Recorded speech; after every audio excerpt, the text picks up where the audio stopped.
All right, what's up, guys?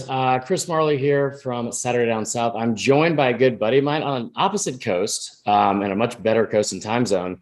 Adam Spencer, how are you, man? Doing great. Yeah, it's nice and sunny here in California as always. But living the life.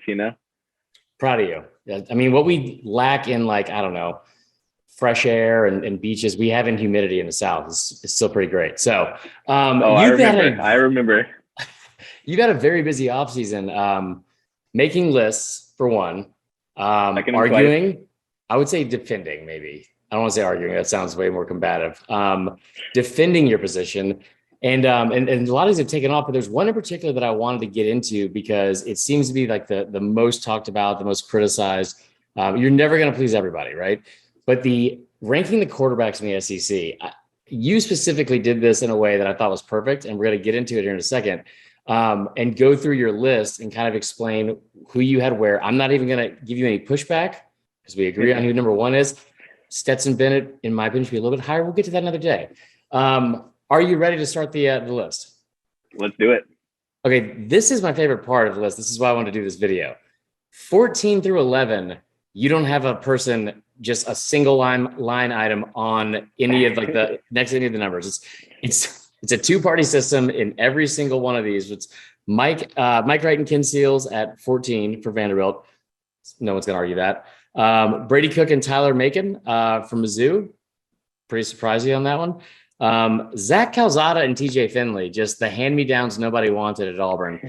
They're at 12. And then Haynes King and Max Johnson, 11. Real quick, anything that, like, I was a little bit surprised at 11 just because of Haynes King coming out of high school. And I'm not super impressed with Max Johnson, but he did have 27 and like touchdowns and 6 picks last year. What led you to these four? Yeah, honestly, so I'm a little higher on Max Johnson than I am Haynes King. I know King had the high school pedigree, but he wasn't necessarily even impressive in limited action last year. Right. Obviously, before he got hurt, and he could still become a superstar. Like, I just haven't seen enough of him. And but I like Max Johnson. He's not going to necessarily make the big play, but outside of that one game where he threw the ball over his head, like, he does a good job taking care of the ball. Yeah. Mostly, with that one notable exception. So I think he might be a better fit for where the Aggies are going to be this year. You just got to get the ball to Anaya Smith. You just got to hand the ball to Devin A-Chain. Like, they've got some weapons on that side of the ball, and you just got to be a guy who facilitates that. Like, I'm on the record. I don't think that the Aggies are going to compete for a spot in the playoff this year, but they've got to get to 10 wins. That's the benchmark this year, and then set the tone for the years coming up. And I think Johnson does that a little better before Weigman's ready. Yeah, honestly, with King, like, two things I don't like about King. One, he looks like King Joffrey from Game of Thrones. Two, he also, like, and this isn't even a detriment, it's just I've never seen this kind of quarterback really succeed or even be implemented in Jimbo Fisher's offense, which is like, he's an elite athlete. He's a very skilled runner and very fast. Johnson, like, he's had some like really big ups, and then like a lot like LSU over the past couple of seasons, right? Like, they beat Florida on the road. That was like the shoe game. He beat A&M last year at home in like a thrilling, like, come from behind win late. I don't disagree with anything there. I was a little bit surprised from the next one. We're gonna go with 10 through 6 here. Miles Brennan and Jaden Daniels at 10. We're gonna come back to that. Jackson Dart, I hate this. I hate this entire generation. Jackson, the way he spelled his name. Will Rogers, which is the main point of topic here, that we're going to discuss, because you got a lot of pushback on this. Anthony Richardson at 7 from Florida, and then Spencer Rattler at 6. Take us to the list. What you said off air, you got a lot of pushback with Will Rogers. What was that about? Yeah, so I mean, he led the SEC in passing yards. He led the SEC in completions. He also led the SEC in completion percentage. So, but my problem comes with everyone else higher than him on the list. For now, we'll stick with Anthony Richardson and Spencer Rattler. Right. They're more capable of making the big play, but that's because Rogers hasn't been asked to do that. Like, he has something like a 6.6 yards per attempt on his passes from last year, and that was like 12th in the SEC or something like that of qualified passers. So he's he does what he's asked to do really well, and he can fit the ball in really tight windows. He's a great red zone passer. He puts the ball where only his guy can get it. he just hasn't been asked to do a lot of those deep balls. You know, I've seen Anthony Richardson's deep ball, and while it needs to be more consistent, he can do it. He's got a cannon. You know, Spencer Rattler can fling it. You know, he's got a pro caliber arm talent, even if some of the results weren't there last year. So I haven't seen Will Rogers do that. I doubt we'll be seeing it. So again, this year. So, you know, while he's still going to put up a ton of numbers, he's still going to lead the league in accuracy and all that. It's just, he leaves me wanting to see a little bit more before I'm able to really rank him as a top quarterback. And there's some good quarterbacks in the SEC this year, as we'll see as the list continues. Well, and I get the fan frustration too, just because like one, they're fans, and they're always going to be frustrated if you don't pick their guy. But at the same time, like you make a good point, you really can't argue it. Like, and there's not a more fascinating maybe prospect or quarterback going into this year than Anthony Richardson, because the upside is just tremendous, which it's been in such limited action. And then in the most extensive action we saw, it was against LSU on the road, which was not great. And then against possibly the best defense in college football history against Georgia, and that went downhill very quickly. I don't disagree with you on the Will Rogers thing. I think it's odd. Like, besides the Auburn game, I mean, where he just balled out in the second half, I think he was like 21 of 23 at some point. It was something ridiculous. Like you said, the accuracy's there, but that was the first time I watched him like really try to like get the ball downfield and not just dink and dunk his way up and down the field until they get to the end zone. We're going to get into the top five here, and I'm going to let you take over. It's a good top five. Stetson Bennett, I had him at 2. Probably shouldn't have it. Honestly, just want to get some Georgia fans off my back on Twitter. Stetson Bennett at 5. Tell me why he's at 5. Yeah, I mean, way too early rankings after last season, you know, I had him a little bit lower, but I had him the more I look at it, I just think that, you know, he's a great quarterback. You can't win a national title without you can't say that Stetson Bennett was the main reason that Georgia won the national title.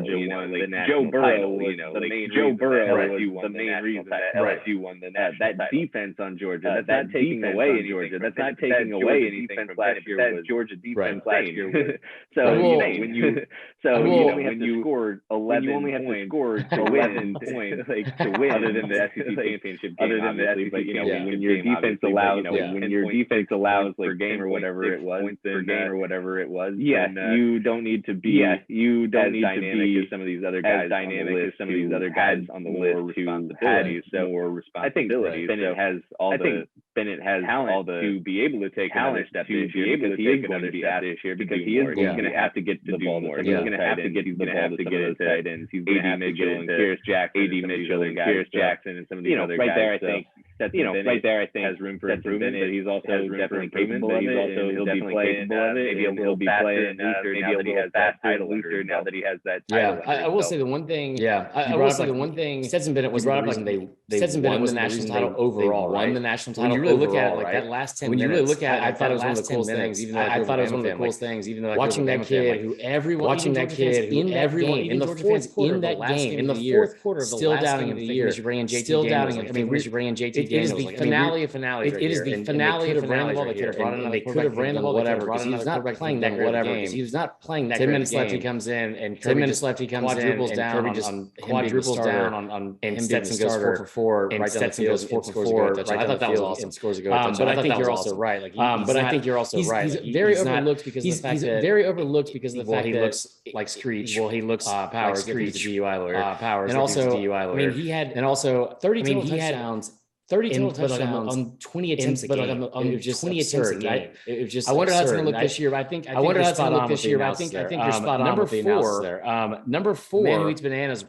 Just like a savage, Will Levis. Yeah. So this one is. I'm a little worried about it. I'm a little worried about it. Is there? You know, he's obviously getting a lot of first round number 1 overall.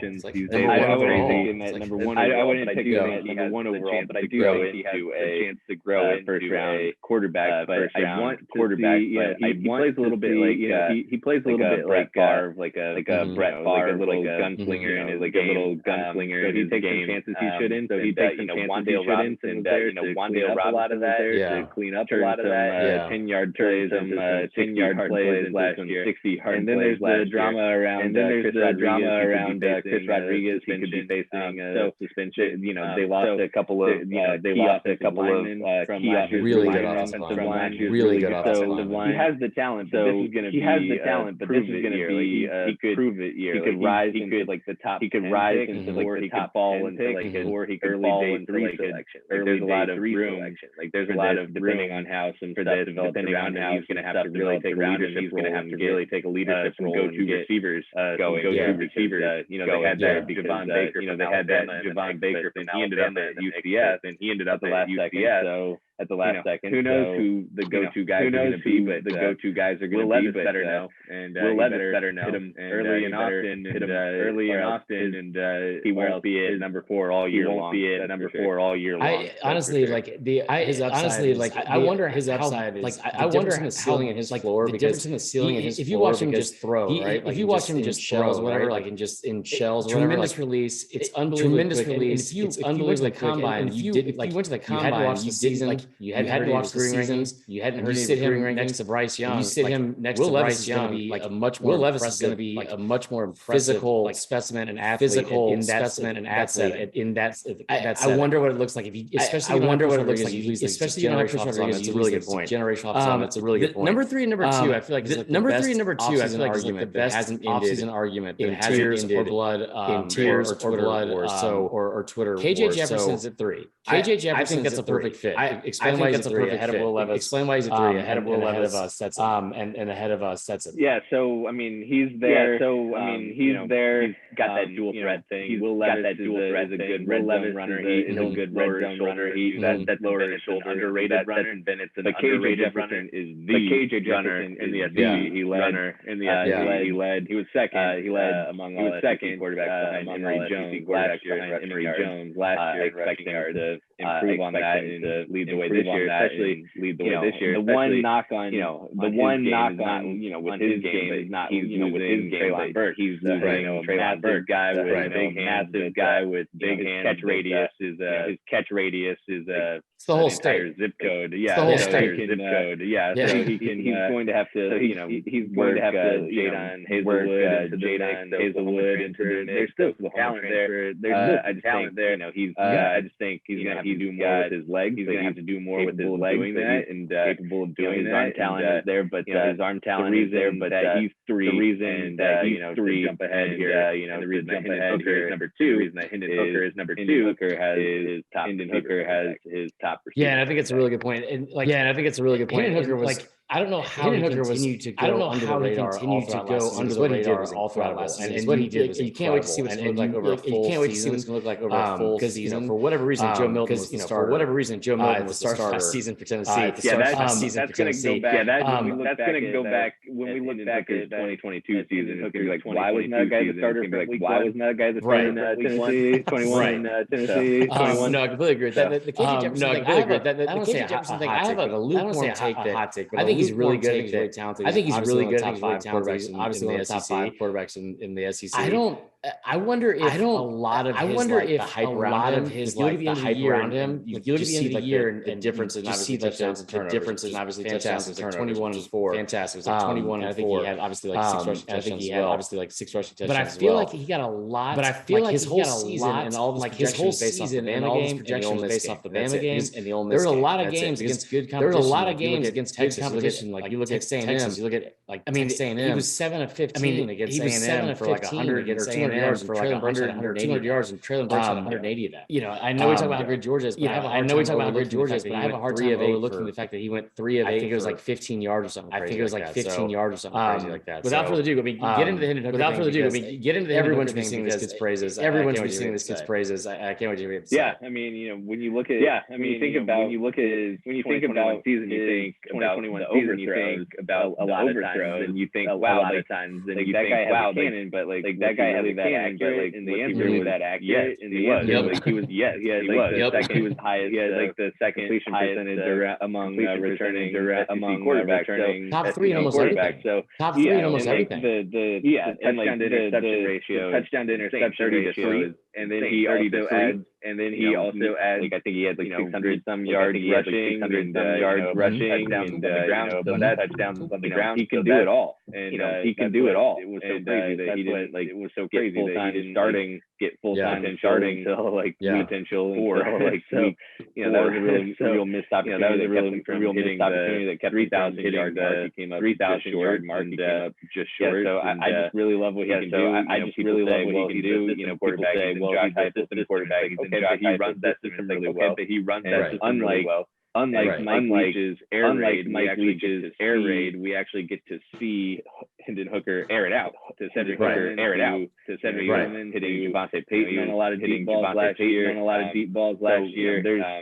So he can make any throw on the field, make any throw on the field. I haven't seen that from Will Rogers. Hendon Hooker needs to show that before he goes to the NFL, he needs to show that he can read second and third reads that he's not asked to do a lot. He's not asked Josh to do a lot. I mean, just look at Heupel's offense. I mean, just Drew Lock, how Drew Lock, how I think that Drew Lock still has a chance. Drew Lock still has a chance to Seattle in Seattle.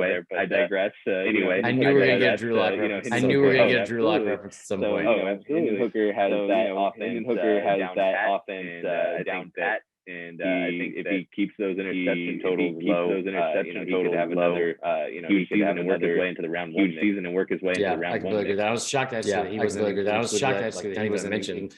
Obviously, number one is the returning Heisman Trophy winner. Bryce Young. Numbers he put up last year, I think 50 total touchdowns, just stupid. We don't need to get into too much of Bryce Young because everyone already knows what you have. I wonder how much more could he do this season. How much more could he do? And I wonder how big of an impact receivers are going to be. Because he lost his top 3 receivers. He gets top 3 receivers. He gets man. I really just thought. I said the offensive line couldn't have been worse. Offensive line could going into next season, and then you watch going into next season, and granted they're going up against game, and granted they're going up against a player in college football, maybe the best defensive player in college football, maybe the past like 10, 20 years. God, that offensive line is bad. I mean, it's just really bad. So I wonder what that looks like. So I wonder what that looks like going into this season. Share your thoughts on Bryce Young for one. And then also looking back at the list, is there a guy that we're not? Is there a guy that we're not? I'm high on Miles Brennan. I'm high on Miles Brennan and Jackson Dart just because of Lane Kiffin. His last 10 stops was like an OC or a head coach. 8 of his 10 quarterbacks have had 3,000 yards passing or 30 touchdowns. 3,000 yards passing or 30 touchdowns. So it's just like conclusion. Who's a guy like that for you? Who's a guy like that for you? So you want me to talk about Bryce Young first? Yeah. So Bryce Young, So Bryce Young, the reigning Heisman winner. He's the reigning Heisman winner. Nobody ever won it twice in a row. I don't think. Right. Archie Griffin. Okay, so he wanted with 4 total touchdowns. With 4 total touchdowns, by the way. Second time. I think that it's really hard, even being a preseason favorite, which he will be obviously this year, because you have to wow the voters with your numbers, and if they can look back at last year's numbers, you did the same thing, then they're going to vote for somebody else. They're going to vote for somebody else. Newer and shinier. Bryce Young Williams can lose John Mechie, can lose Brian Robinson, can lose Brian Robinson, still go out and put up and win an SEC championship and get to the playoff.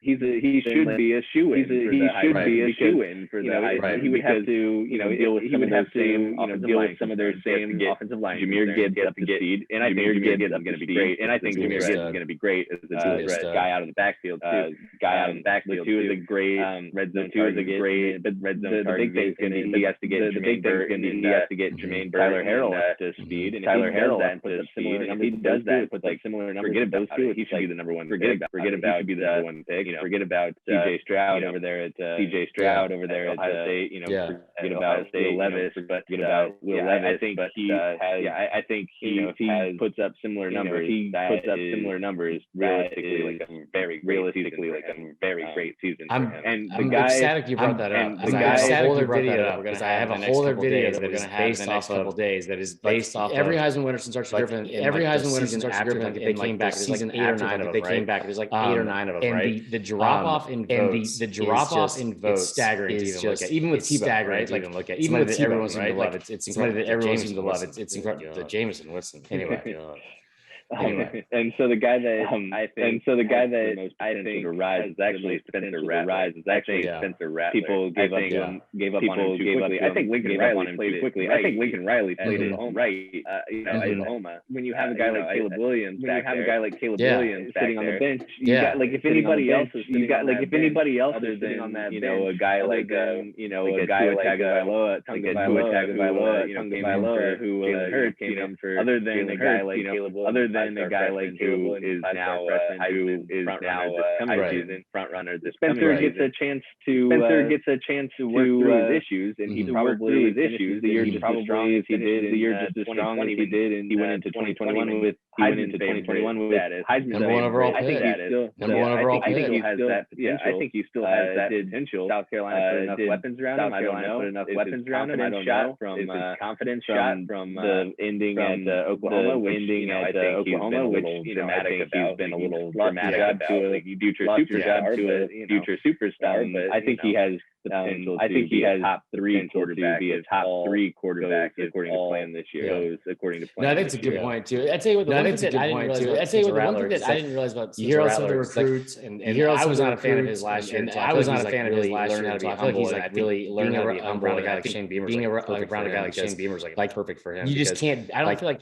You just can't allow somebody to be like a huge Madonna, and it's such a massive Madonna, like, and it's such a massive get for South Carolina too, because they don't ever get quarterbacks. But his accuracy, man, but his accuracy, he finished his career at Oklahoma with over 70%. He finished his career at Oklahoma with over 70% completion percentage, and that's not a dinky duck offense, right? I think he finished like I want to say like 13 games overall, or something like that. I'm probably wrong overall, or something like that. But it was something staggering, like 15 where he completed over 70% of his passes, and I mean not just against like Tulane or whatever, like Tulane or whatever. So I think some really good competition. That's spot on. I already said mine with Jackson. That's spot on. I already said mine with Jackson. Tell them where they can find you. Tell them about the newsletter. Tell them where they can find you. Tell them about the newsletter. Tell them about your corgi. At Adam Spencer 4 on Twitter. Adam Spencer 4 on Twitter. Go to Saturday Football newsletter. We're subscribed to the Saturday Football newsletter. Gear back up here for the season. Gear back up here for the season. Got some pretty quick things. So got some